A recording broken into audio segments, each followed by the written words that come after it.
The autumn wind moved through Ashworth Manor like a living thing, sighing through ancient corridors and rattling window panes that had witnessed 3 centuries of births and deaths, of power consolidated and secrets kept. Candlelight flickered in sconces along the east wing, casting shadows that danced across portraits of stern-faced ancestors, whose eyes seemed to follow the solitary figure, moving with practiced silence through the dimming halls. Eleanor Grey carried her duties like armor, each movement precise and measured as she tended to the evening's final tasks, straightening cushions in the drawing room that no one had disturbed, ensuring fresh candles stood ready in holders throughout the manor, her hands moving with the unconscious grace of 3 years' repetition. She was 23, though she felt centuries older, her youth worn thin by careful invisibility and the constant vigilance required of those who serve in great houses. The other servants had long since ceased to truly see her, which was precisely as Eleanor intended. She moved through Ashworth Manor like a ghost, present but unnoticed, essential but unmarked upon. Through the tall windows of the portrait gallery, she could see the last light bleeding from the sky, turning the manicured grounds into a study of greys and blacks, and somewhere in the manor's depths she could hear the steady rhythm of boot heels against marble, the Duke making his evening rounds. Sebastian Ashworth, 5th Duke of Ashworth, a man whose very name caused the servants to lower their voices and quicken their pace. Eleanor had heard all the whispers in the 3 years since her arrival, his ruthlessness in business, his cold dismissal of fortune hunters, his reputation for seeing through pretense with a gaze that could strip away lies like winter wind tears leaves from branches. She had observed him from careful distances, the set of his broad shoulders, when he stood at the library windows contemplating his lands,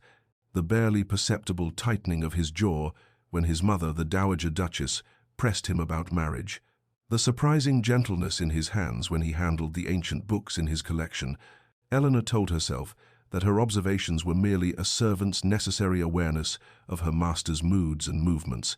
nothing more than the practical knowledge required to anticipate needs and avoid inconvenient encounters. Yet sometimes, in the quiet darkness of her attic room, she would find herself remembering the sound of his voice when he spoke to the estate manager,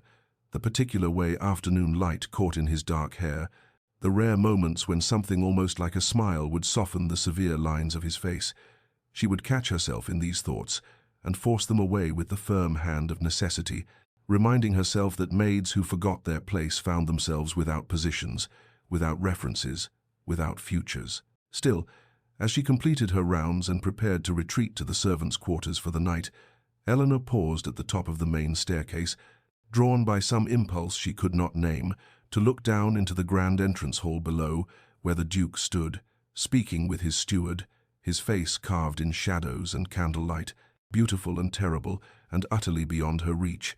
She watched for 3 heartbeats before turning away, pressing one hand briefly against her chest, where something ached with a longing she refused to acknowledge, then disappeared into the dimness of the servants' corridors, where she belonged. But before our lover's fate is revealed, subscribe so you never miss a chapter of romance and scandal. And tell us in the comments, where are you watching from? Now, let's begin. 3 years earlier, Eleanor Grey had arrived at Ashworth Manor on a morning when fog clung to the ground like despair made visible, carrying nothing but a small cloth bag and a letter of reference that bore a seal. She prayed no one would examine too closely. She had walked the final mile from the village on foot, her worn boots soaking through from the damp grass, her stomach hollow with hunger she had long since learned to ignore, and when the great house finally emerged from the mist before her, all stone and mullioned windows and centuries of accumulated power, she had felt something close to terror settle in her chest alongside the desperate hope that had driven her to this remote corner of England. Mrs. Dalton, the housekeeper, had studied her with shrewd eyes that missed nothing, taking in Eleanor's threadbare cloak, her too thin frame, the desperate politeness in her curtsy, and the older woman's expression had softened in ways Eleanor later learned were rare. The interview had been brief, Mrs. Dalton asking questions that Eleanor answered with carefully constructed truths that were not quite lies, and when the housekeeper finally nodded and said there was a position available for a housemaid willing to work hard and keep to herself, Eleanor had nearly wept with relief. It was during those first bewildering hours, as Mrs. Dalton showed her through the servants' corridors and explained the manor's routines, that Eleanor caught her first glimpse of the Duke. He had been crossing the entrance hall below as they looked down from the gallery, and even from that distance Eleanor had felt the force of his presence like a physical thing. He moved with the unconscious authority of those born to command, his tall frame clothed in severe black that somehow emphasized rather than diminished his stark beauty. And when he paused to speak to his steward, Eleanor saw the profile that would come to haunt her dreams: strong jaw, aristocratic nose, dark hair swept back from a broad forehead, and eyes that even from afar seemed to perceive too much. "Mrs. Dalton had noticed her frozen stillness and said quietly, "That is His Grace, the Duke. You'll have little cause to encounter him directly, but when you do, you keep your eyes down and your words few. He's a fair master, but does not tolerate impertinence or familiarity." Eleanor had nodded, understanding in that moment that she had fled from one form of danger into the vicinity of another, though this danger wore a different face and stirred feelings she had no right to harbor. In the weeks that followed, she learned the rigid hierarchy of the household, the butler and housekeeper at its apex, the ladies' maids and valets occupying elevated middle positions, and herself at the bottom among the housemaids and scullery workers,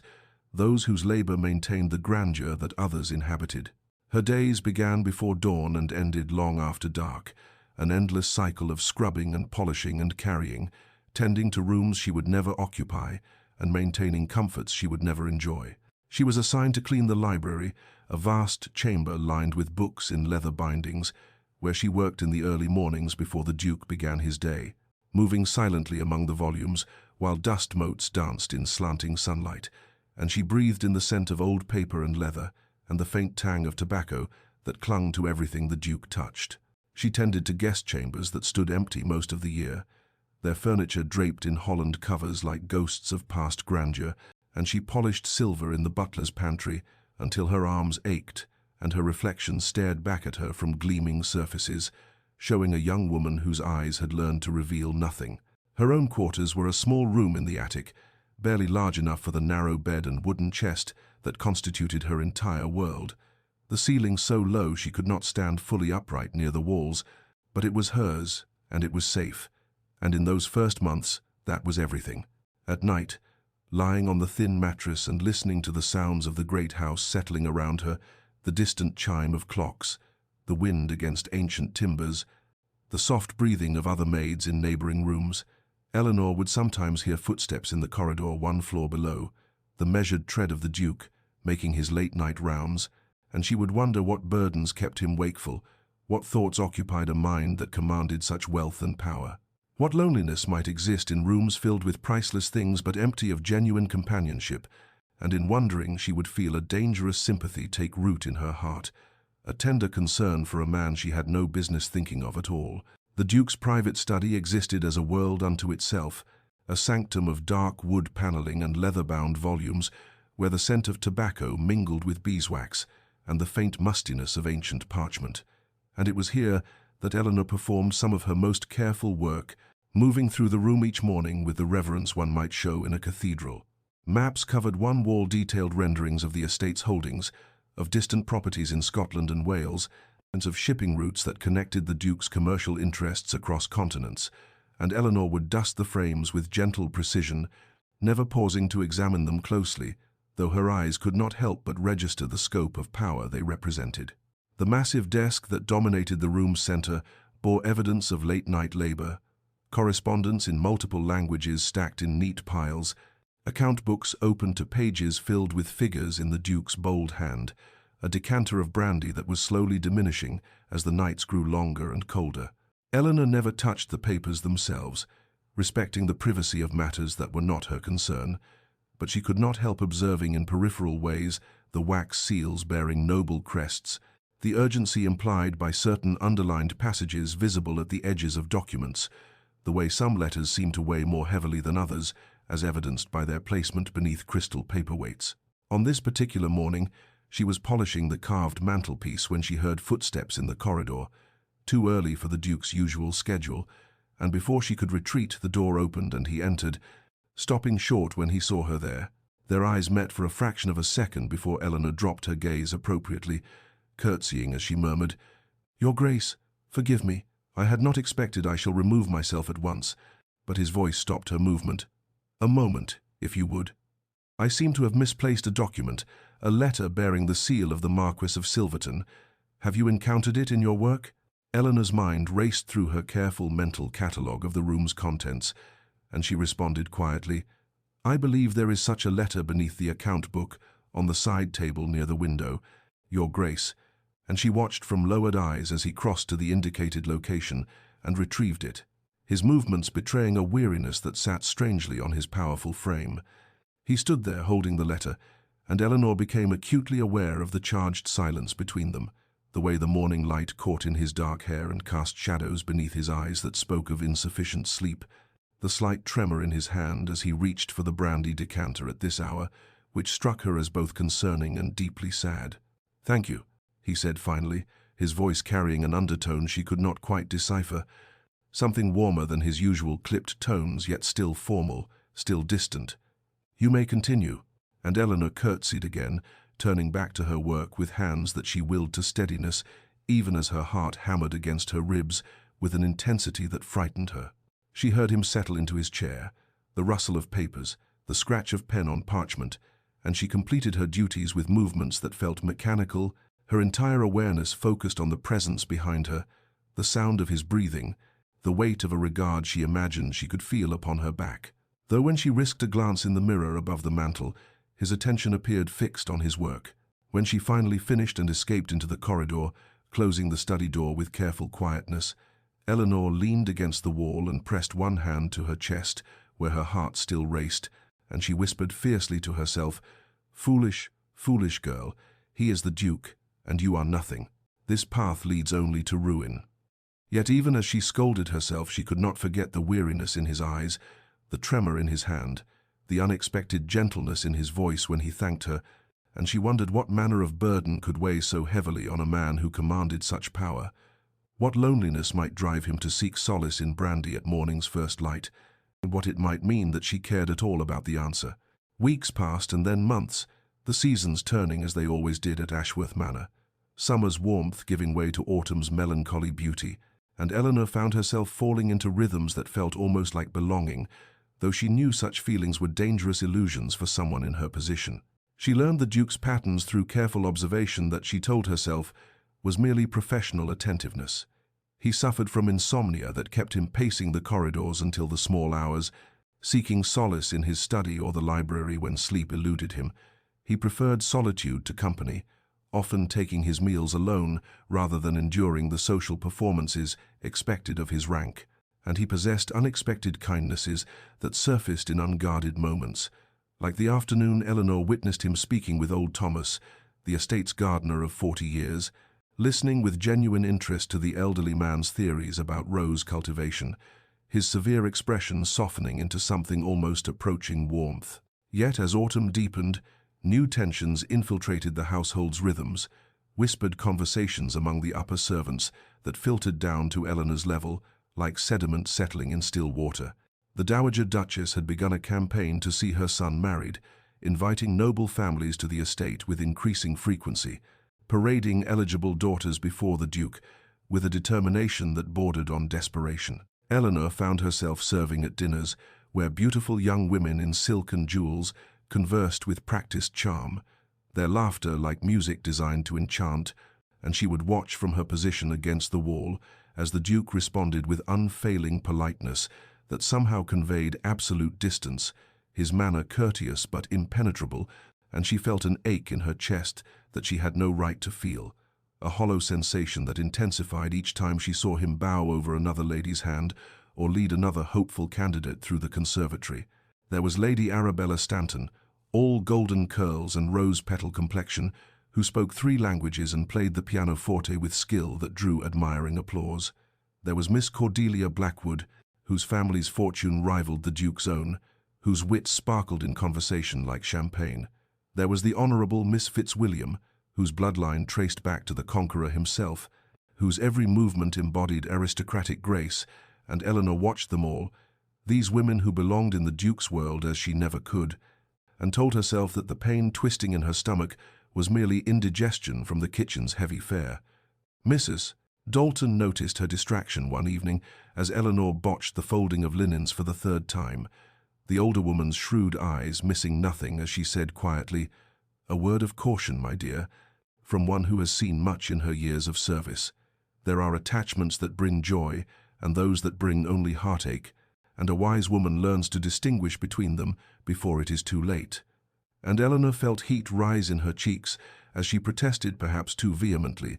that she harbored no inappropriate feelings, that she understood her place perfectly well, that Mrs. Dalton's concern was kind but unnecessary. Yet even as the words left her mouth, Eleanor knew they rang hollow, transparent lies that fooled neither woman, and that night in her narrow bed she acknowledged the terrible truth. She had developed feelings for the Duke that went far beyond admiration or respect,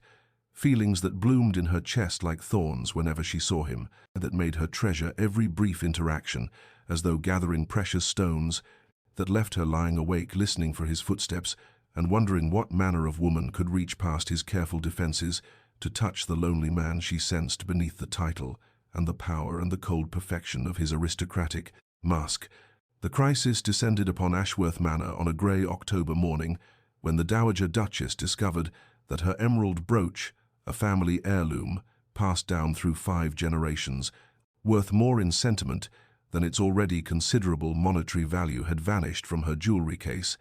and within hours the entire household had been thrown into chaos as accusations flew and suspicions settled like ash upon everyone, particularly the newer servants who lacked the protection of long tenure. Eleanor found herself summoned along with the rest of the staff to the great hall, where they stood in anxious rows, while the Duke and his mother questioned each person with methodical thoroughness, and Eleanor watched the proceedings with a mixture of fear for her fellow servants and unwilling fascination at the Duke's approach to the investigation. Where the Dowager Duchess raged and threatened, her voice shrill with indignation and loss, the Duke remained calm and systematic, asking precise questions about movements and schedules, his sharp mind cataloguing information with the same attention to detail Eleanor had observed in his handling of estate business. Young William, a footman barely 18 who had joined the household only 3 months prior, became the focus of the Dowager's suspicions when someone recalled seeing him near her chambers the previous afternoon, and Eleanor witnessed the terror in the boy's face as he stammered denials, while the colour drained from his cheeks, his hands trembling so violently he could barely maintain his composure. But the Duke cut through his mother's accusations with quiet authority, pointing out that William had been carrying linens to the guest quarters at that hour as part of his assigned duties, that his presence in the corridor proved nothing. That presumption of guilt without evidence was both unjust and beneath their household's dignity, and Eleanor felt something shift in her chest at the unexpected defense, at the sight of power wielded not to crush, but to protect. The investigation continued through the day. Each servant's quarters searched with apologetic thoroughness, the grounds examined, every possible location scrutinized, until finally a young maid named Sarah remembered that the Dowager had worn the brooch to the conservatory 2 days prior to show Lady Pemberton her prized orchids, and when they searched that location, they found the jewel caught in the lining of the cushioned bench where the Dowager had sat, having slipped from its faulty clasp, unnoticed. The relief that swept through the household was palpable, servants embracing and weeping with the release of tension. But Eleanor noticed that the Duke did not share in the celebration, instead retreating to his study with shoulders that seemed to bear additional weight, and later that evening when she passed his door on her rounds, she heard no sound from within and dared to peek through the partially open entrance. What she saw arrested her completely. The Duke sat at his desk with his head in his hands, the posture of a man utterly exhausted not merely in body but in spirit, and in that unguarded moment, Eleanor glimpsed the crushing burden of responsibility. He carried the weight of serving as arbiter of justice for so many lives, the isolation of making decisions that could destroy or save, the loneliness of power that permitted no weakness and offered no respite. She understood then with sudden clarity that beneath the cold exterior and the aristocratic reserve lay a man who cared deeply, perhaps too deeply, who felt the weight of every life entrusted to his authority, who defended a frightened footman not from abstract principle, but from genuine compassion, and this revelation transformed everything Eleanor had believed about him. cracking open the careful distance she had tried to maintain and allowing something dangerous and tender to flood into the spaces where only fear and propriety had dwelt before. Winter descended upon Ashworth Manor with the inevitability of fate, transforming the estate into a realm of crystalline beauty, where frost etched intricate patterns upon windowpanes and snow blanketed the grounds in silence that felt both peaceful and isolating, and with the season's arrival came changes in the household's rhythms. As servants drew closer together for warmth, their work concentrated in smaller spaces, and their interactions more frequent and intimate in ways that summer's expansiveness had not required. Eleanor found herself assigned new duties that brought her into the Duke's orbit with unsettling regularity. Mrs. Dalton instructed her to bring late-night tea to his chambers when he worked through the darkest hours, explaining that the previous maid assigned to this task had departed to care for an ailing mother, and though Eleanor's heart seized with something between terror and anticipation at the prospect, she accepted the assignment with outward composure while her inner world tilted dangerously. The first night she knocked softly on his chamber door, balancing the silver tray with hands that trembled slightly, and when his voice called her to enter, she found him at his desk surrounded by papers and ledgers, his profile illuminated by candlelight that carved shadows beneath his cheekbones and revealed the weariness etched around his eyes. And he glanced up as she set the tea service beside him, with a slight nod of acknowledgement that somehow felt more meaningful than elaborate thanks. This became their pattern through the deepening winter, Eleanor appearing each night near midnight with tea that grew cold more often than not, while the Duke remained absorbed in his work, and she learned to read his moods in the subtle language of his posture and movements, the tight set of his shoulders when estate matters troubled him, the rhythm of his pen across paper varying between swift certainty and hesitant consideration, the particular books he reached for reflecting whether he sought distraction or deeper contemplation. Gradually, almost imperceptibly, their interactions evolved beyond the wordless exchange of service rendered and acknowledged, beginning with brief words of thanks that expanded into comments about the weather's severity or the lateness of the hour, observations that required no response, yet invited connection if Eleanor chose to offer it, and she found herself lingering fractionally longer each night, her replies growing from murmured agreement to tentative observations of her own. One evening when snow fell so heavily that the world beyond the windows disappeared into white darkness, the Duke remarked that the storm reminded him of winters from his childhood, when the manor felt like an island cut off from civilization, and Eleanor dared to share a memory of her own about sledding down hills that seemed mountain-tall to a child's perception, and for a moment the distance between Duke and servant dissolved into simple human connection before Eleanor caught herself and retreated with hasty courtesy. She treasured these midnight encounters while simultaneously fearing them, knowing each conversation carved her heart more deeply toward attachment that could bring only pain, yet unable to resist the gravitational pull of his presence, and the way her entire day oriented itself around those late hours when she might see him and exchange words that felt weighted with meaning she dared not examine too closely. Then came the night that changed everything. An evening in late January when she arrived to find him staring at the fire rather than working, his expression distant and troubled, and when she set down the tea he looked at her directly for the first time in all their encounters and asked, "What is your name?" A question that struck Eleanor with the force of revelation, because surely he must know it, must have known it for months, and yet he asked as though the answer mattered beyond mere identification, as though he wished to hear her speak it herself, to claim her own identity in his presence, and Eleanor felt the room tilt as she whispered, "Eleanor, Your Grace," watching something flicker in his eyes that she could not name, but that made her pulse race with a hope more dangerous than any fear she had ever known. That night Eleanor lay sleepless in her narrow bed within the servants' quarters, listening to the ancient manor settle around her with its familiar creaks and whispers, and when she could bear the tumult of her thoughts no longer, she rose and retrieved from its hiding place, beneath a loose floorboard, the small silver locket that represented all that remained of her former existence, the delicate chain cold against her fingers as she opened the clasp to reveal the miniature portraits within.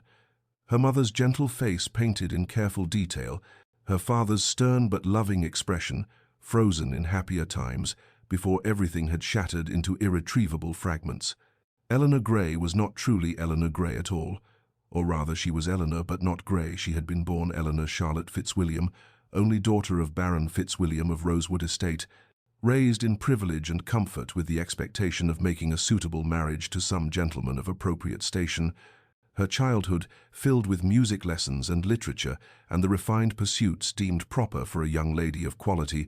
and she could still remember the weight of silk gowns and the glitter of candlelight at balls where she had danced without knowing how precious and fragile such moments were. The disgrace had come swiftly and completely when her father's business partner absconded with their joint investments, leaving behind forged documents that implicated the Baron in schemes of fraud and embezzlement. And though her father proclaimed his innocence with increasing desperation, society had already rendered its verdict. Creditors had descended like vultures. Former friends had turned away with cold eyes and colder shoulders, and within 6 months the estate had been seized, their possessions sold, their name dragged through scandal sheets that delighted in the fallen mighty.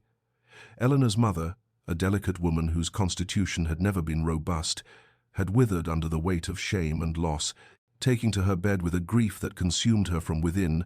until fever claimed what heartbreak had already destroyed, and Eleanor had knelt beside that deathbed, holding a hand grown thin and translucent, while her mother whispered apologies for failing to protect her daughter from the cruelty of their reduced circumstances. Her father had survived his wife by mere weeks before disappearing into voluntary exile somewhere on the continent, leaving Eleanor a letter that spoke of his innocence and his inability to bear watching his daughter suffer for his misfortunes. And in that letter, he had pressed upon her the necessity of concealment and of taking a different name and finding honest work far from those who might recognize her and either exploit her vulnerability or condemn her by association with his alleged crimes. Eleanor had chosen service not from any romantic notion, but from pure survival instinct,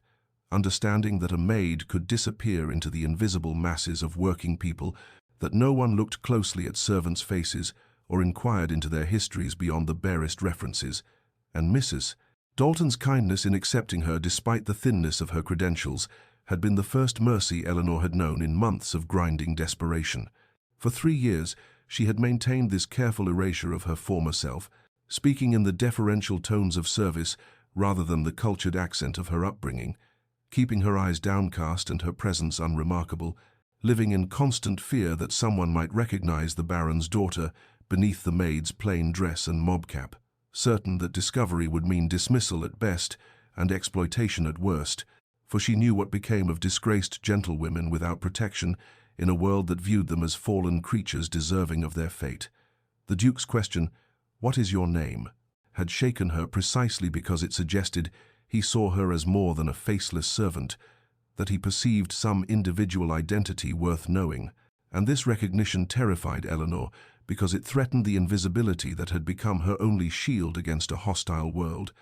Yet it also awakened something she had thought dead within her, some remnant of the girl who had once believed herself worthy of being known and valued for herself rather than her usefulness.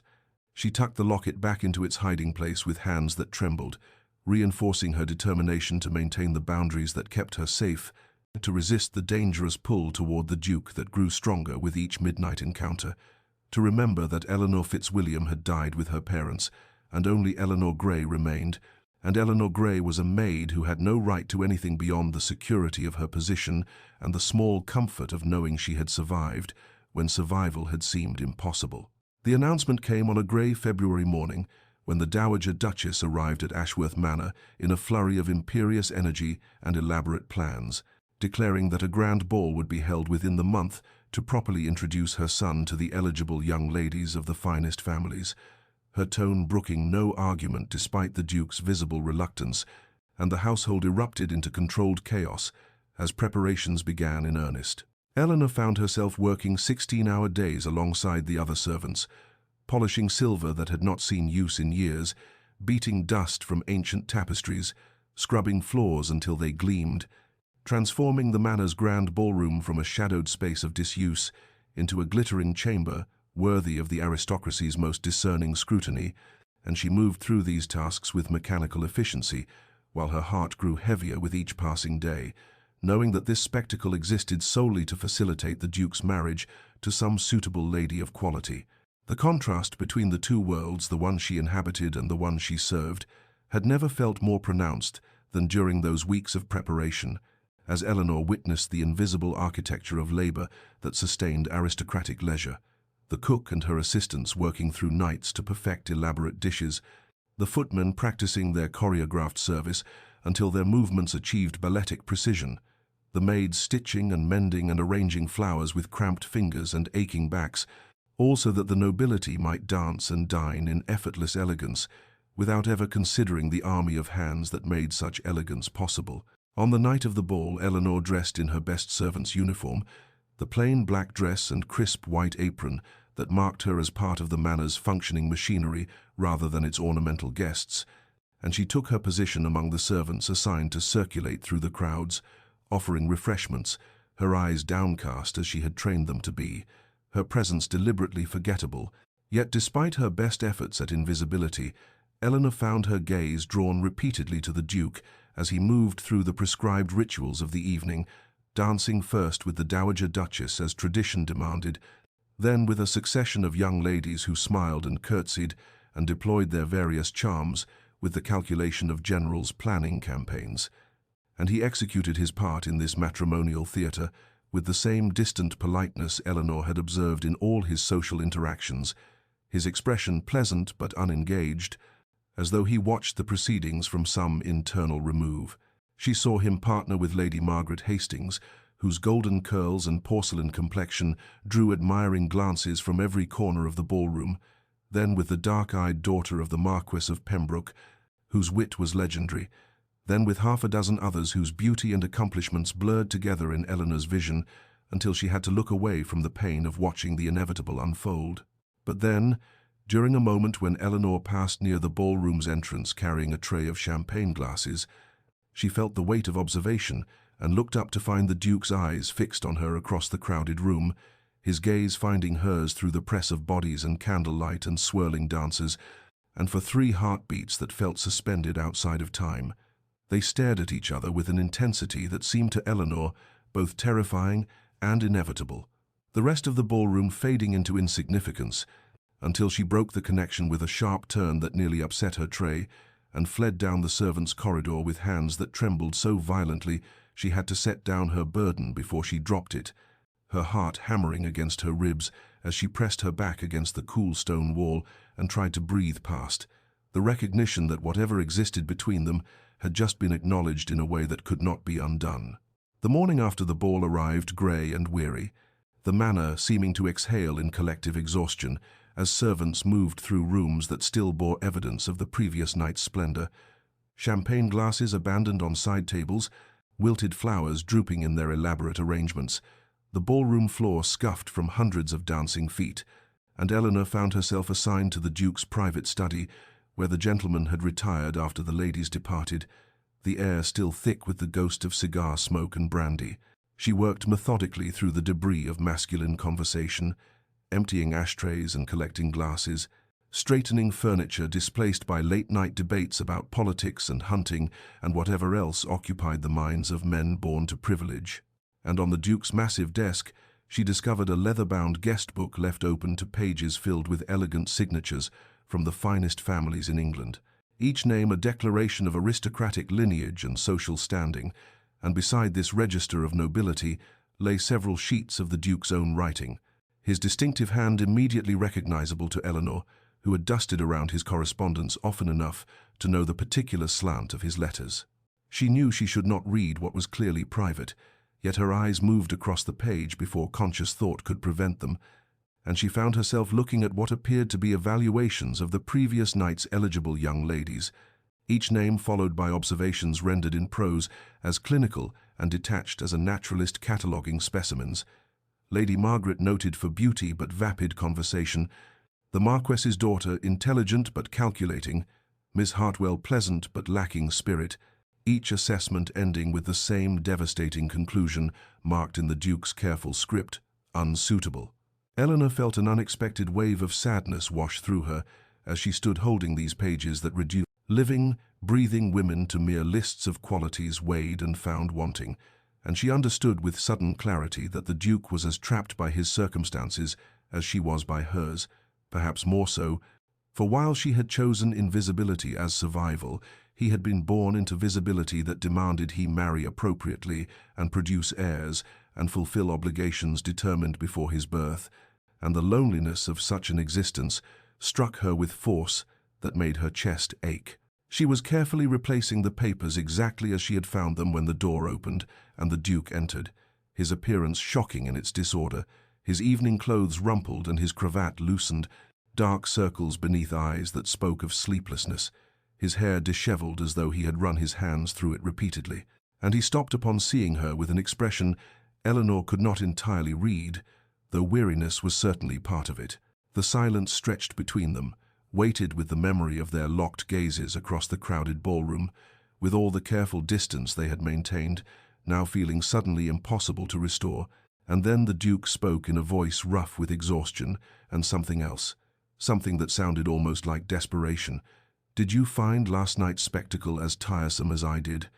The question hung in the air between them, intimate and unexpected, an invitation to honesty that violated every protocol of master and servant, and Eleanor felt her heart begin to race, because this was the first time he had initiated conversation beyond necessity. The first time he had asked her opinion as though it mattered,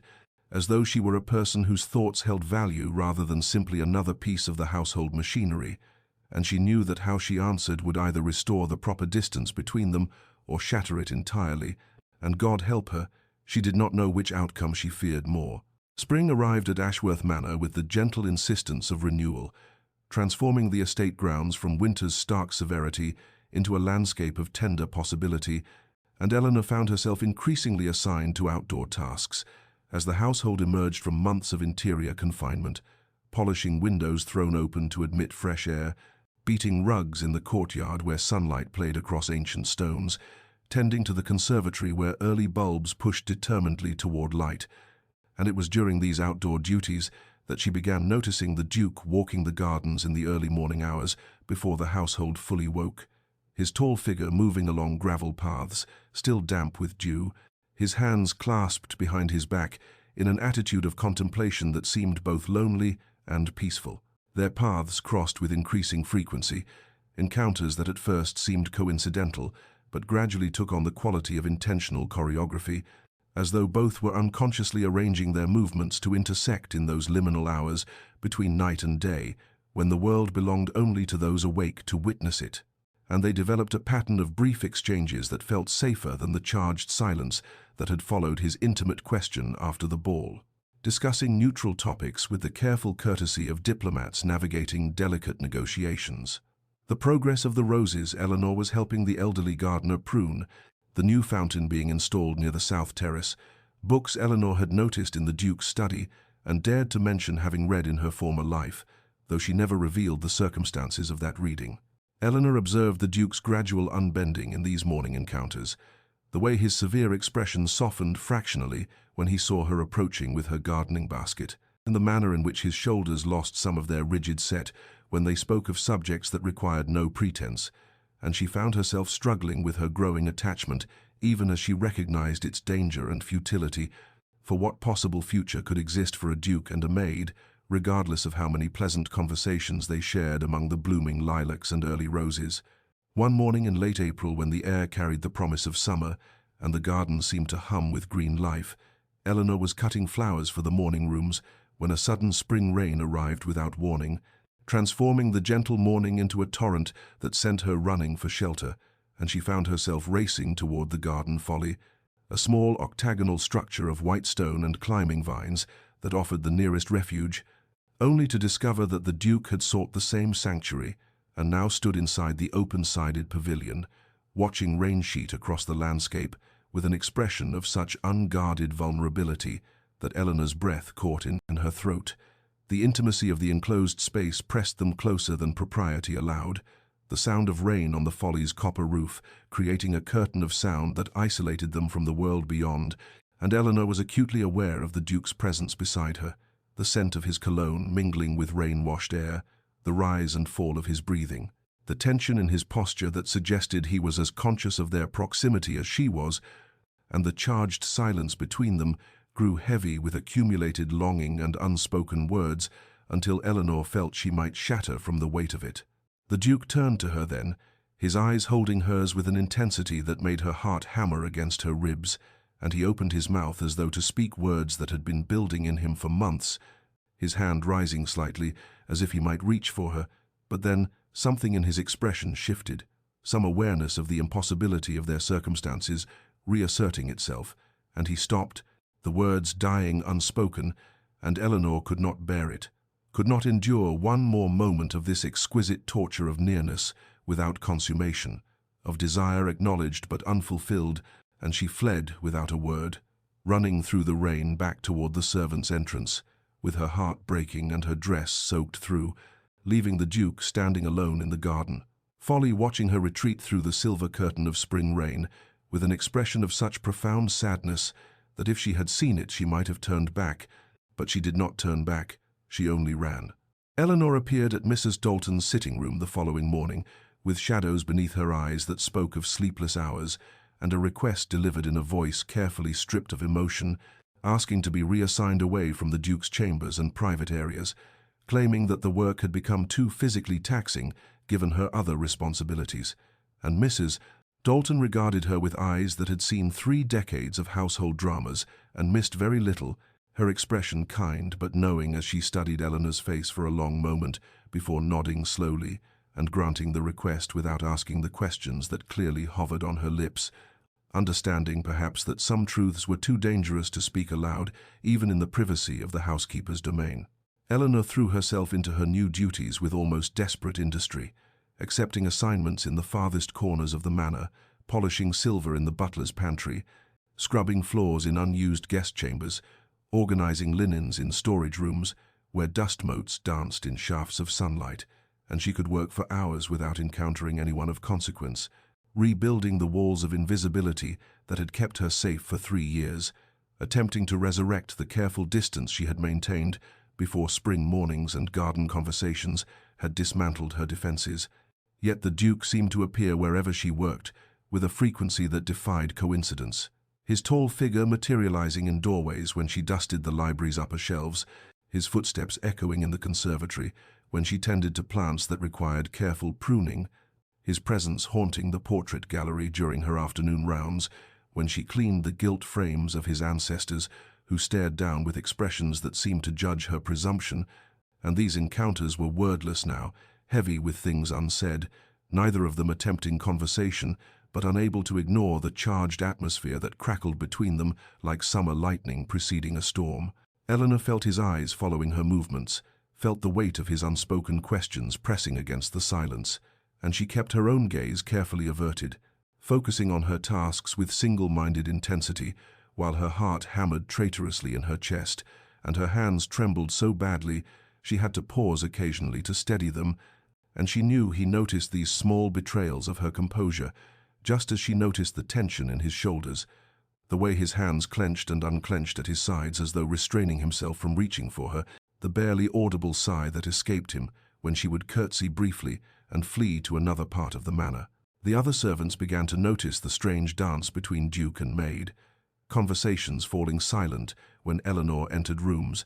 sidelong glances exchanged in the servants' hall, whispers that followed her through corridors like autumn leaves stirred by wind, and she felt the weight of their speculation pressing down on her, knowing that her attempts at discretion had failed, that the household had marked her as somehow different, somehow noteworthy, and this visibility terrified her more than anything because it threatened the anonymity that had been her only protection. Mrs. Dalton summoned Eleanor to her sitting room on a grey afternoon when rain drummed against the windows and the manor felt close and oppressive, and the housekeeper's expression was grave as she gestured for Eleanor to sit, then spoke with the directness of someone who had delayed difficult words as long as conscience would allow, warning Eleanor about the impossibility of situations where hearts crossed boundaries they were never meant to traverse, recounting stories of servants who had lost everything, pursuing foolish dreams of love above their station, young women dismissed without references, forced into desperate circumstances, their lives ruined by moments of weakness or hope, and Eleanor listened with her hands folded tightly in her lap and her eyes fixed on the carpet's worn pattern, while Mrs. Dalton's words fell like stones into still water, creating ripples of fear and resignation. Eleanor knew the warning was wise, knew that everything Mrs. Dalton said came from genuine concern and hard-won understanding of the world's cruelty toward those who defied its rigid structures.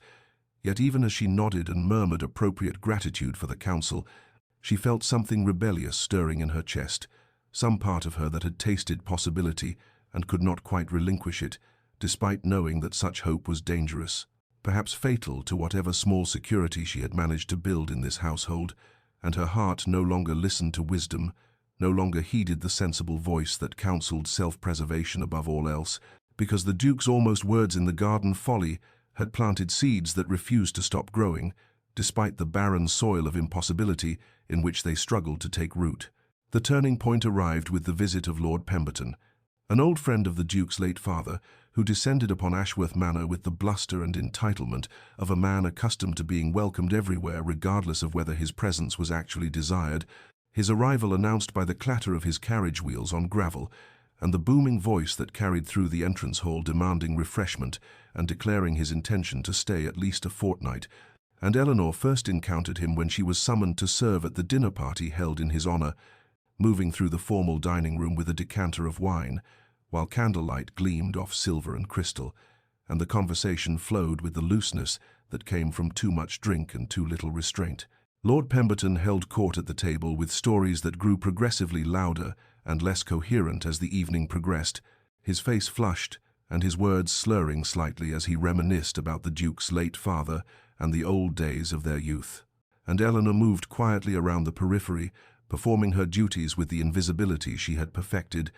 refilling glasses and clearing plates, while the gentleman's conversation washed over her like a tide she had learned not to notice,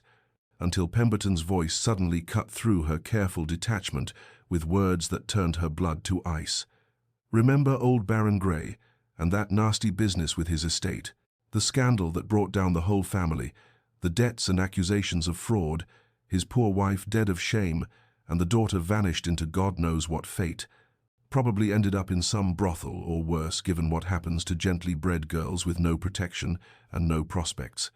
Eleanor's hands trembled so violently that the wine decanter nearly slipped from her grasp, the crystal shaking audibly as she stood frozen behind Lord Pemberton's chair, while the room seemed to tilt and spin around her, and she felt the Duke's gaze snap to her with the force of a physical touch, his eyes finding hers across the candlelit table with an intensity that confirmed what she had most feared,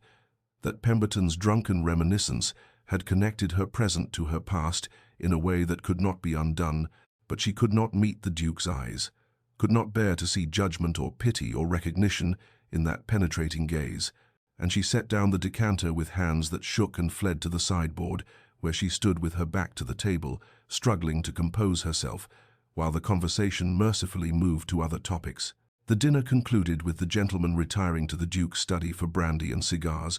while Eleanor and the other servants cleared the remains of the meal, and she was gathering soiled linens in the now empty dining room when she became aware of a presence too close behind her, and she turned to find Lord Pemberton blocking her path to the servants' door, his bulk filling the doorway and his eyes moving over her with an assessment that made her skin crawl, and he reached out to touch her cheek with fingers that reeked of tobacco, while his voice dropped to what he clearly imagined was a seductive tone, saying that she was far too pretty to be wasting herself in service, that a girl with her looks could do much better for herself with the right protector, that he could make arrangements if she was interested in improving her circumstances, and Eleanor stepped back, with her heart pounding and her mind racing through possible escape routes, while Pemberton advanced with the confidence of a man who had never been denied anything he wanted. Before Eleanor could formulate a response or attempt to push past him, the Duke appeared in the doorway behind Pemberton, with an expression of such cold fury that the temperature in the room seemed to drop, his voice cutting through the charged silence with words clipped and sharp as shattered glass. "Lord Pemberton, I believe you have mistaken your location and your welcome. You will retire to your chambers immediately, and you will depart Ashworth Manor at first light. Your continued presence here is no longer desired or tolerable." Pemberton sputtered protests about old friendships and misunderstandings, but the Duke's expression brooked no argument, and the older man retreated with wounded dignity and muttered complaints about young men who had forgotten proper hospitality, leaving Eleanor alone with the Duke in the candlelit dining room, where the remnants of the evening's excess still littered the table like evidence of civilization's thin veneer. The Duke approached her slowly, as one might approach a frightened animal, and his voice when he spoke had lost all its earlier ice, replaced by a gentleness that nearly undid her completely. "Are you unharmed, Eleanor? Did he hurt you? Tell me truly, and I will see that he answers for any offense." Eleanor shook her head mutely, not trusting her voice, and the Duke studied her face with concern that felt too intimate, too knowing. And she understood that Pemberton's words about Baron Grey had not gone unnoticed, that the connection had been made, that her carefully constructed anonymity had shattered like the crystal she had nearly dropped, and she could not bear the weight of his gaze, or the kindness in his voice, or the way he stood so close. She could feel the warmth radiating from his body, and so she did what she had done in the garden folly. She fled without a word, rushing past him and through the servants' corridors to her tiny room, where she sat on her narrow bed, with her hands pressed to her mouth to stifle the sobs that threatened to escape, and she knew with terrible certainty that her time at Ashworth Manor had come to an end, that she could not remain now that Lord Pemberton's drunken reminiscence had exposed the truth she had guarded so carefully, and so, with trembling hands and a breaking heart, she began making quiet preparations to leave before dawn. Before she could be dismissed, before she had to see judgment or pity in the Duke's eyes, gathering her few belongings and composing in her mind the words of explanation she would leave for Mrs. Dalton, planning her escape from the only sanctuary she had known in 3 years of exile and fear. Eleanor moved through the pre-dawn darkness of her small room with hands that trembled as she gathered her few belongings, folding the worn dresses that had served her through 3 years of service, tucking the precious locket that held her parents' portraits into the deepest pocket of her traveling cloak, composing in her mind the words she would write to Mrs. Dalton explaining her sudden departure with lies about a sick relative or urgent family matter, anything that would allow her to leave with some shred of dignity before the inevitable dismissal came, and she had just finished tying her bundle when a soft knock sounded at her door with a rhythm that made her heart stutter because it was not the sharp rap of a fellow servant, but something more hesitant, more deliberate. She opened the door to find a young footman she barely knew standing in the corridor, with a candle that cast dancing shadows across his nervous face, and he delivered his message in a whisper that barely carried across the threshold. The Duke requested her presence in his private study immediately, and Eleanor felt her world tilt on its axis because she had hoped to avoid this confrontation, had planned to disappear like morning mist before explanations became necessary, but she could not refuse a direct summons from the master of the house,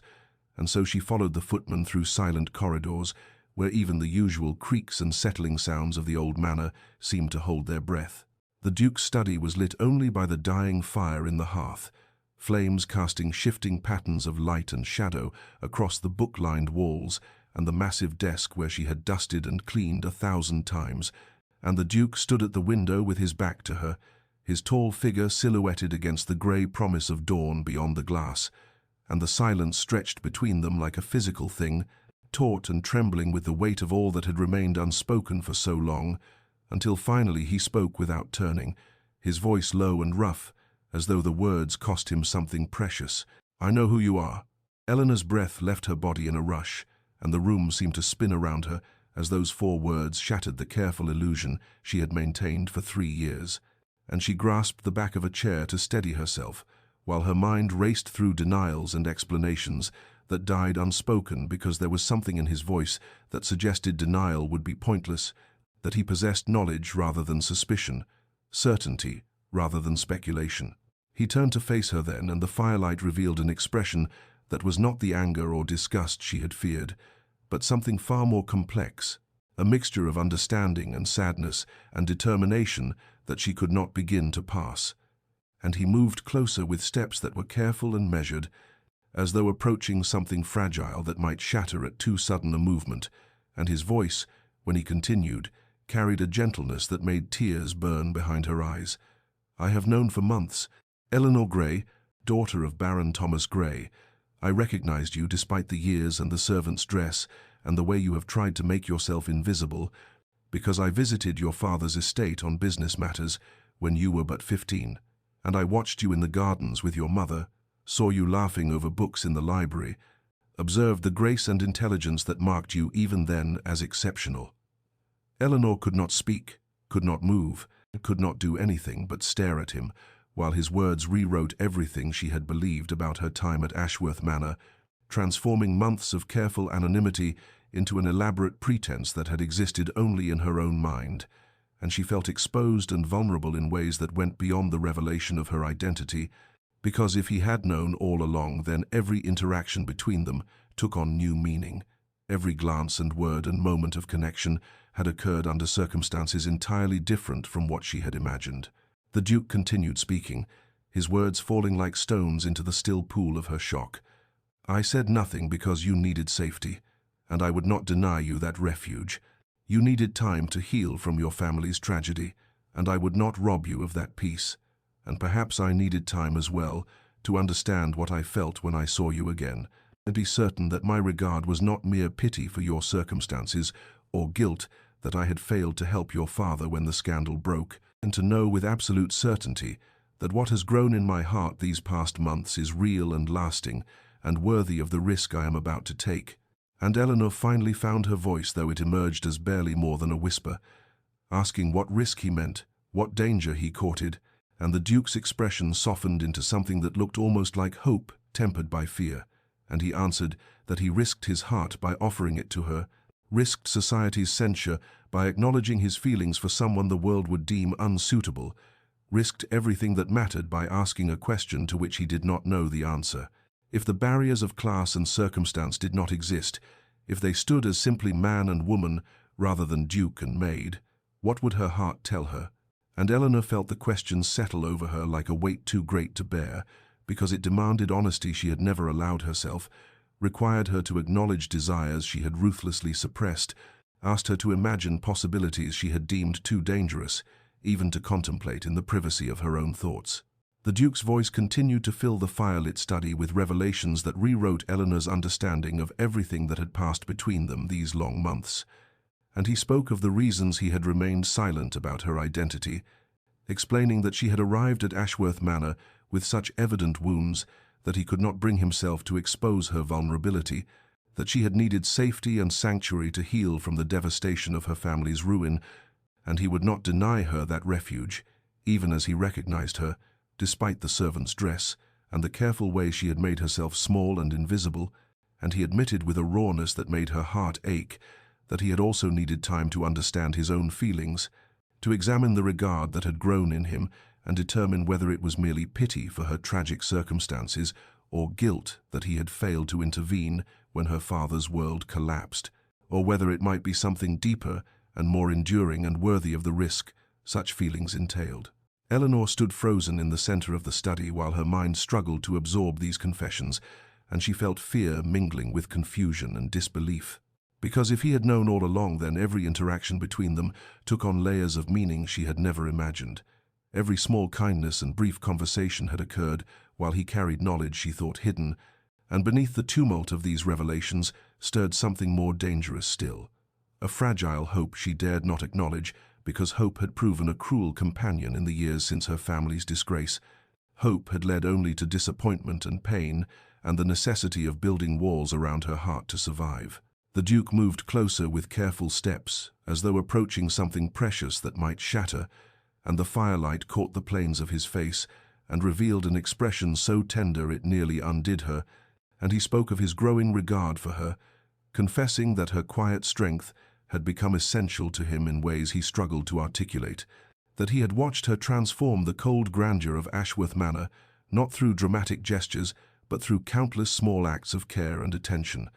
The way she arranged flowers in rooms no one but servants would see, the gentleness with which she treated elderly Mrs. Dalton when the housekeeper's joints pained her, the books she returned to their proper places in the library with a reverence that spoke of genuine love for the knowledge they contained.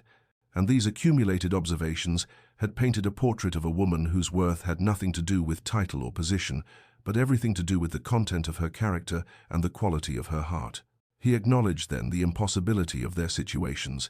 speaking with painful honesty about the barriers of class and reputation that stood between them like walls built over centuries of rigid social hierarchy, and he did not pretend these obstacles were insignificant or easily overcome, and did not offer false assurances that love alone could conquer the world's cruelty and judgment. But instead, he posed a question that hung in the air between them, trembling with possibility and danger. If those barriers did not exist, if they stood before each other as simply man and woman, stripped of all the accidents of birth and circumstance that separated Duke from Maid,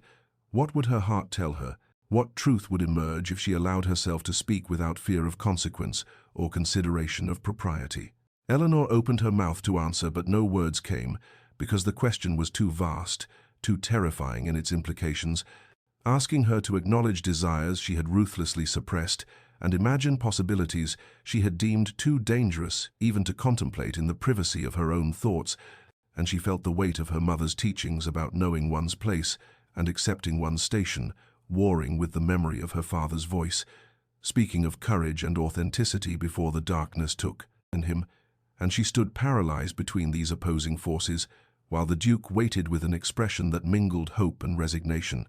And finally she shook her head, not in negation but in overwhelm, and without a word she turned and fled the study, as she had fled the garden folly, leaving him standing alone in the dying firelight, with his question unanswered, and the space between them charged with all the things that remained unspoken but could no longer be denied. Eleanor fled the study without answering, and the days that followed became a torment of avoidance and endless internal argument, as she moved through her duties with mechanical precision,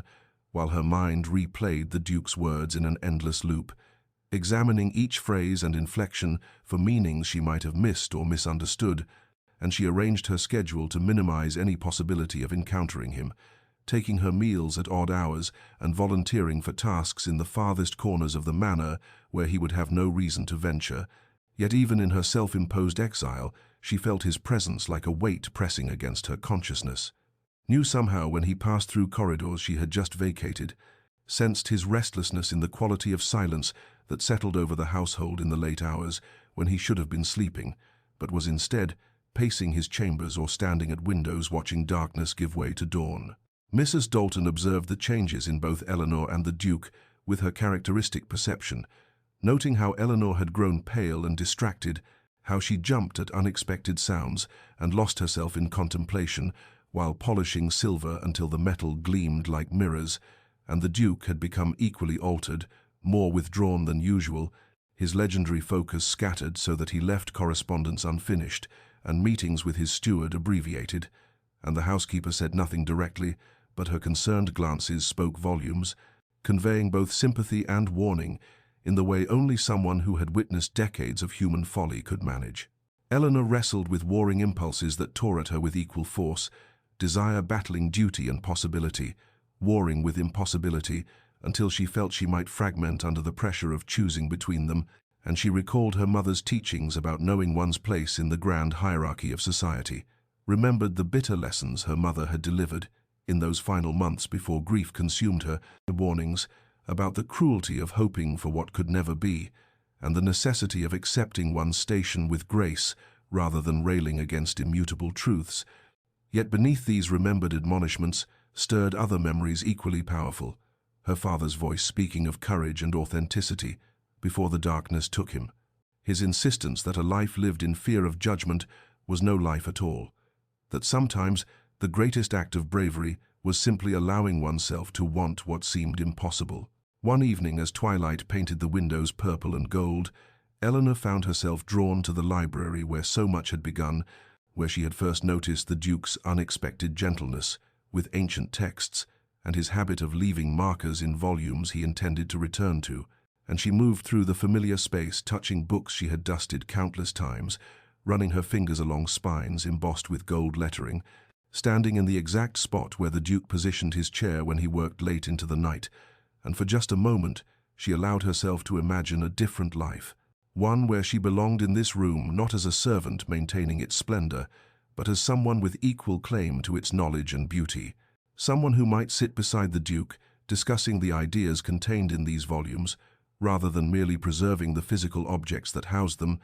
and the fantasy was so vivid and so painful that she almost did not hear the door open, almost missed the moment when the Duke entered and stopped just across the threshold, And when she turned to face him, neither of them spoke because words seemed inadequate to the moment, and the air between them trembled with accumulated longing that had been building through months of small moments and careful distances, through late-night encounters over tea trays and brief exchanges in rain-soaked gardens, through all the things they had felt but never acknowledged until that night in his study, when he had laid his heart bare and asked a question she still could not answer. And now they stood in silence while the last light faded from the windows and the library filled with shadows that softened the edges of everything, transforming the space into something suspended between reality and dream, where perhaps impossibilities might become briefly possible. The Duke broke the silence that had stretched between them in the shadowed library, and his voice when he spoke carried a quality of firm resolve, tempered with unexpected vulnerability, and he told Eleanor that he had made a decision in the days since their last conversation, that he had examined his heart and his conscience, and determined a course of action that honored both his feelings and her freedom, and he explained with careful precision that he would not pursue marriage with any of the noble candidates. His mother continued to parade before him,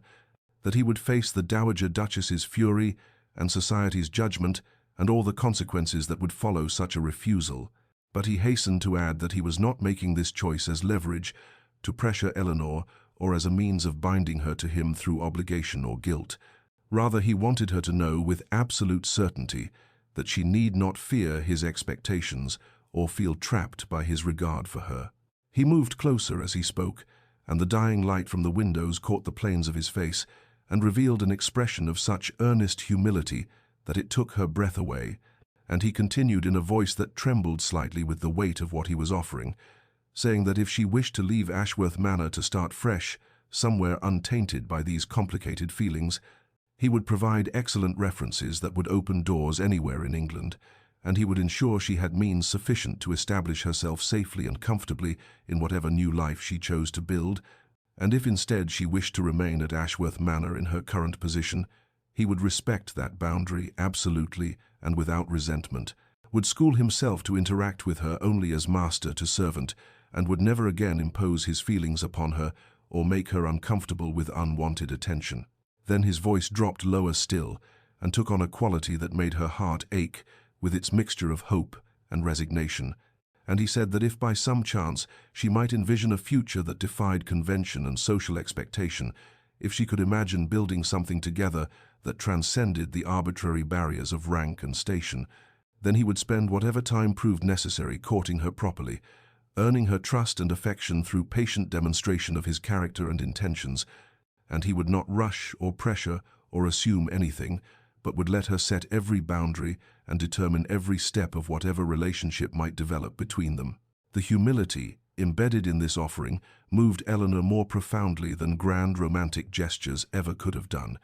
because he was not demanding or assuming or wielding his power and position to override her agency. Instead, he was making himself vulnerable and placing his heart in her hands and trusting her to handle it with care. Whether she chose to accept it or return it to him with gentle refusal, and something cracked open inside her chest where she had kept her own feelings locked away behind walls of fear and self-protection. And for the first time since that night in his study, when he had asked what her heart would tell her if barriers did not exist, Eleanor allowed herself to speak the truth that had been growing in her despite every attempt to uproot it. She told him haltingly at first, and then with increasing confidence, that she too had been fighting feelings she had believed forbidden and dangerous, that she had tried to maintain proper distance and remind herself daily of all the reasons why any attachment between them was impossible and foolish and doomed to bring only pain. Yet despite these efforts, he had invaded her thoughts until she could not perform the simplest task without wondering what he might think of it, could not read a passage in a book without imagining discussing it with him, could not witness beauty in the gardens or the changing seasons without wishing he stood beside her to share the observation. She described how his rare smiles had become treasures she hoarded in memory, how she found herself listening for his footsteps in corridors and timing her movements to increase the chance of brief encounters she could pretend were accidental, how the nights when she brought him tea had become both torment and joy, because being near him fed a hunger that could never truly be satisfied by such inadequate morsels of connection, and she admitted with a vulnerability that matched his own, that she had been terrified, not just of discovery or dismissal, but of this very moment when she might have to choose between the safety of denial and the dangerous possibility acknowledging what lived in her heart. And now that the moment had arrived, she found herself trembling, not with fear, but with something that felt remarkably like relief. They began a courtship that existed in the margins of ordinary life, woven from stolen moments and whispered conversations that transformed the manor's familiar spaces into territories of shared intimacy and discovery, and those first weeks unfolded like the careful opening of a rare book whose pages might crumble if handled too roughly, each encounter precious and fragile, and laden with the knowledge that what they were building defied every convention that governed their world. The library became their sanctuary in the deepest hours of night, when the household slept, and even the most vigilant servants had surrendered to exhaustion, and there among the leather-bound volumes and the scent of old paper and beeswax candles, they discussed everything from philosophy to poetry, from the political treatises that lined the Duke's shelves to the romantic novels Eleanor confessed to reading in secret during her brief moments of leisure, and Sebastian listened to her opinions with the same serious attention he gave to correspondence from Parliament, never dismissing her thoughts as those of an uneducated servant, but engaging with her ideas as though they came from an intellectual equal, which in truth they did despite society's insistence otherwise. He began teaching her Latin during these midnight sessions, pulling down his own childhood primers and guiding her through declensions and conjugations, with a patience that revealed how much he had longed for someone with whom to share the knowledge he had accumulated in isolation, and their hands would brush as they bent over ancient texts together,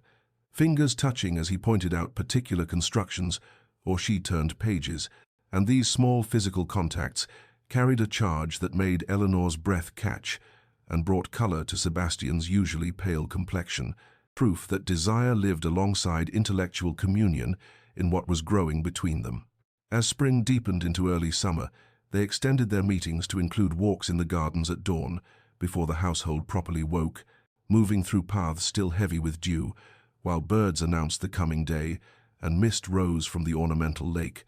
like something from a fairy story. And during these walks, Eleanor shared memories of her childhood before tragedy struck, describing the small estate where she had grown up with parents who loved each other genuinely despite their arranged marriage, recalling her father's library, which had been modest compared to the Duke's but filled with books he actually read rather than merely displayed,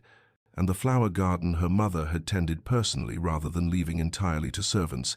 And as she spoke of these lost things, Sebastian heard both grief and fondness in her voice, understanding that she mourned not just her family, but the version of herself who had existed before shame and necessity transformed her into someone invisible. In turn, Sebastian revealed his own loneliness with a candor that surprised them both, describing how he had inherited the dukedom at 19 when his father died suddenly, how he had been thrust into responsibilities for which his expensive education had not truly prepared him, forced to navigate political intrigues and manage vast properties and make decisions that affected hundreds of people while still barely more than a boy himself. And he spoke of the isolation that came with his position, the way people either feared him or sought to use him but rarely approached him as simply a human being worthy of genuine connection. And Eleanor understood then that beneath his cold exterior lay someone who had been lonely for far longer than she had, someone who had built walls not from cruelty but from self-protection, and this recognition deepened her feelings from attraction into something more profound, a desire not just to be with him but to ease the burdens he carried and share the weight of a life that had been solitary for too long. They discovered unexpected commonalities as these conversations accumulated, like deposits of sediment forming solid ground beneath their feet, both shaped by loss and premature responsibility, both seeking authenticity in a world built on pretense and performance, both longing for partnership rather than the transactional relationships their respective positions typically afforded, and their connection evolved beyond the initial spark of attraction into genuine friendship and intellectual communion, the kind of rapport that made silence comfortable and disagreement productive rather than threatening. And yet, even as their relationship deepened and took on the qualities of true partnership, the shadow of impossible circumstances hung over everything they built together, because what future could they truly construct when society deemed their union unthinkable and the practical obstacles seemed insurmountable. And this question haunted them both during moments of particular happiness, turning joy bittersweet with the knowledge that loving each other might not prove sufficient to overcome the world's cruelty and the inexorable machinery of social expectation that ground down those who dared defy it. Crisis arrived on a grey morning in late summer when the Dowager Duchess summoned the entire household to the grand drawing-room and announced with barely concealed triumph that she had secured an engagement between her son and Lady Constance Worthing, daughter of the Earl of Pembroke, a match she proclaimed would unite two of England's most distinguished families and secure the Ashworth line's political influence for generations to come, and the household staff exchanged glances of surprise while Sebastian stood rigid near the windows, his jaw clenched and his hands fisted at his sides, and Eleanor felt the blood drain from her face as the full implications crashed over her like a wave breaking against cliffs. The Dowager Duchess explained, with saccharine sweetness, that she had taken the liberty of arranging everything during Sebastian's recent distraction, had negotiated terms with Lord Pembroke, had secured agreements regarding properties and dowries, had even set a date for the wedding in 3 months' time, and she had done all this leveraging social obligations. Sebastian could not easily refuse, and calling in debts the late Duke had incurred, which bound his son to certain political alliances, and she concluded by saying that the formal announcement would appear in the London papers within days, and that Lady Constance and her family would arrive at Ashworth Manor the following week to begin preparations. Sebastian erupted with fury Eleanor had never witnessed before, his carefully maintained composure shattering as he raged against his mother's machinations and demanded to know how she dared arrange his life without consultation. But the Dowager Duchess remained unmoved and pointed out coldly that she had every right as his mother and as someone who understood duty far better than he apparently did, and she reminded him that the announcement had already been made public, that refusing now would humiliate Lady Constance, who was entirely innocent and had accepted the proposal in good faith, that breaking such a high-profile engagement would create scandal that would damage not just the Ashworth name, but also destroy a young woman's reputation and prospects. And Sebastian fell silent because he knew with sickening certainty that his mother had trapped him perfectly, had used his own sense of honor and responsibility as weapons against him. Eleanor stood among the other servants and felt her world collapsing inward, felt the fragile happiness she and Sebastian had built during their stolen moments crumbling like sandcastles before an incoming tide, and she understood with painful clarity that this was how their story would end, not with mutual choice, but with duty and obligation, crushing whatever they had dared to dream possible. That night she waited until the household slept, and then made her way to the library where she knew Sebastian would be, found him standing at the windows, staring out at darkness, and when he turned to her, his expression held such anguish that she nearly lost her resolve. But she forced herself to speak the words she had rehearsed during the long evening, telling him that she released him from whatever understanding existed between them, that she could not be the reason he dishonored his obligations or caused pain to an innocent woman who had done nothing wrong except accept a proposal she believed genuine, and she said these things with as much steadiness as she could muster, though her voice shook and tears coursed down her face. Sebastian refused to accept this sacrifice, crossed the room in 3 strides, and took her hands in his, and said with fierce intensity that he would not marry Lady Constance and would not condemn himself to a lifetime with someone he did not love, while the woman who held his heart sacrificed herself on the altar of propriety, and they began to argue then, the first true conflict between them, born not of anger, but of love and desperation, and the impossible situation that trapped them both. Eleanor insisted that she would not destroy his life or his honor, would not be responsible for scandal that would follow him forever, or for the ruin of an innocent woman's reputation, reminded him that he had responsibilities to his name and his tenants and the political alliances that sustained the estate's prosperity. But Sebastian countered that a life without her was already destroyed, that he had lived in cold isolation before she brought warmth and meaning to his existence, and he would not return to that emptiness, regardless of what society demanded, and he spoke with such passion that Eleanor felt her resolve wavering, even as she knew her position was the morally correct one. They went back and forth, each trying to save the other from sacrifice, each insisting their own suffering mattered less than the other's future, until finally the argument dissolved into tears, and they found themselves holding each other in the middle of the library, clinging together as though physical proximity could somehow solve the problems that words could not. And they stood there for a long time while candles burned low and the night deepened around them, both knowing that love alone might not prove sufficient to overcome the world's cruelty, that sometimes caring deeply for someone meant letting them go, even when every fiber of your being screamed in protest, and the bitter knowledge that their happiness might be impossible hung between them like a spectre neither could banish. Sebastian spent the following 3 days locked in his study, barely sleeping, taking meals only when Mrs. Dalton insisted and left trays outside his door, and Eleanor moved through her duties like a ghost, performing tasks by rote while her mind remained trapped in that library embrace, both of them existing in a liminal space between hope and despair. And it was on the 4th morning that Sebastian emerged with eyes red from lack of sleep, but burning with fierce determination, and he immediately dispatched urgent letters to London solicitors and began a systematic examination of his father's papers and the estate's historical records, working with an intensity that alarmed the household staff, who had never seen their usually composed master in such a state of barely controlled energy. He had remembered something from years ago, a conversation overheard when he was barely 20 and newly titled "Whispers Among His Father's Old Associates" about the convenient timing of Baron Grey's disgrace, about rivals who had benefited substantially from the scandal, and Sebastian began pulling that thread with the methodical thoroughness he applied to everything, requesting documents from courts and banks, interviewing elderly retainers who remembered the events,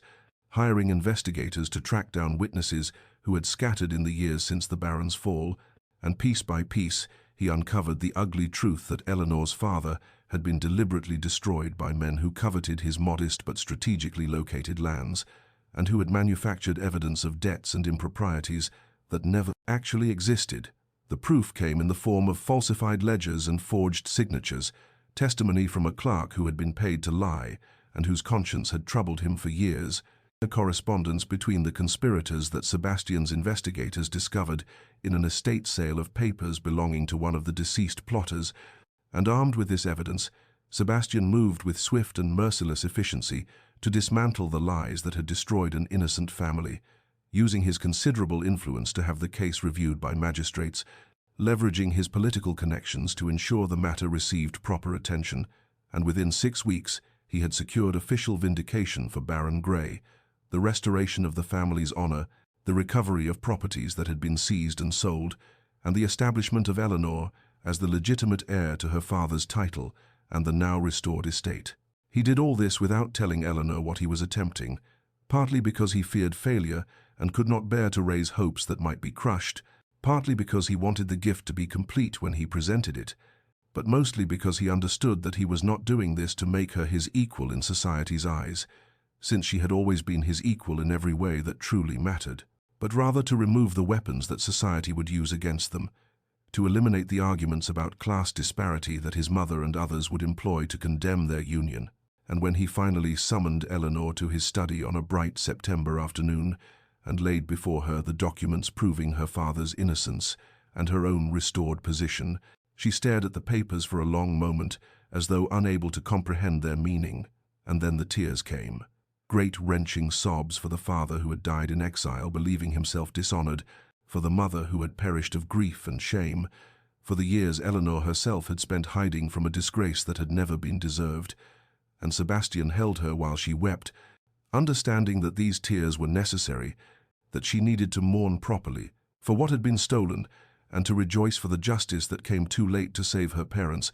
but in time to free her from the weight of unearned shame. When the storm of emotion finally subsided, Sebastian took both her hands in his and asked her properly, not as duke to servant but as man to woman, whether she would consent to be his wife, and Eleanor looked at him with eyes still wet from tears and said, "Yes," said it clearly and without hesitation, and they sat together in that study where so much of their story had unfolded and planned how they would navigate the challenges that still remained, knowing that the Dowager Duchess would bluster and object but unable to argue against a match between Duke and Baroness, without revealing herself as caring more for political advantage than her son's happiness, and knowing too that Lady Constance, when approached with honesty and the offer of a generous settlement, might well be relieved to escape a marriage to a man whose heart belonged elsewhere. And indeed, when Sebastian met with Lord Pembroke and his daughter and explained the situation with complete candour, Lady Constance surprised everyone by laughing and admitting she had accepted the engagement only from duty, and had been dreading a lifetime shackled to a cold manor and a husband who looked at her with polite indifference, and she wished Sebastian well and accepted the financial arrangements he offered, and departed Ashworth Manor with evident relief, leaving the Dowager Duchess furious but defeated, unable to prevent a union that society would find entirely appropriate between two titled individuals, even if she recognized that her son had outmaneuvered her completely, and that the balance of power in the household had shifted irrevocably away from her influence. 2 years had passed since the autumn morning when Eleanor Grey became the Duchess of Ashworth, and the manor that had once felt like a mausoleum of cold stone and colder silences had transformed into something warmer, something that hummed with genuine contentment rather than merely the efficient operation of a grand estate. And on a golden afternoon in late September, Eleanor walked through gardens she had redesigned, with Sebastian at her side, her hand resting lightly on the swell of her belly where their first child grew. And they discussed plans for the tenant cottages that needed repair before winter, and the school they hoped to establish in the village, speaking as true partners who had learned that love deepened not through grand gestures, but through the daily choice to face life's challenges together. The gardens bloomed with roses Eleanor had selected for their fragrance rather than their formal appearance, and the rigid parterres of the Dowager Duchess's era had given way to meandering paths where one might walk and think and find unexpected beauty around each turn, and Sebastian paused by a bench they had placed beneath an ancient oak and drew Eleanor down beside him, his hand covering hers in a gesture that had become as natural as breathing, and she leaned against his shoulder and felt the profound peace of being exactly where she belonged.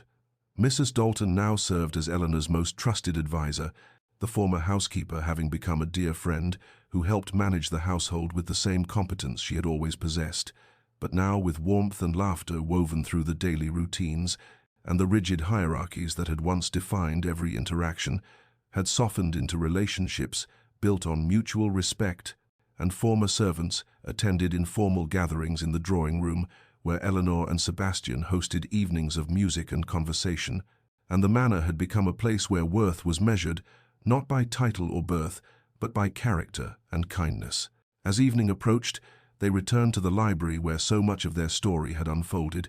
and Sebastian settled Eleanor into the chair near the fireplace and took up a volume of poetry they had been reading together, and his voice filled the room with gentle cadence, while firelight played across the books and maps and all the familiar objects that had witnessed their journey from Duke and Maid to husband and wife.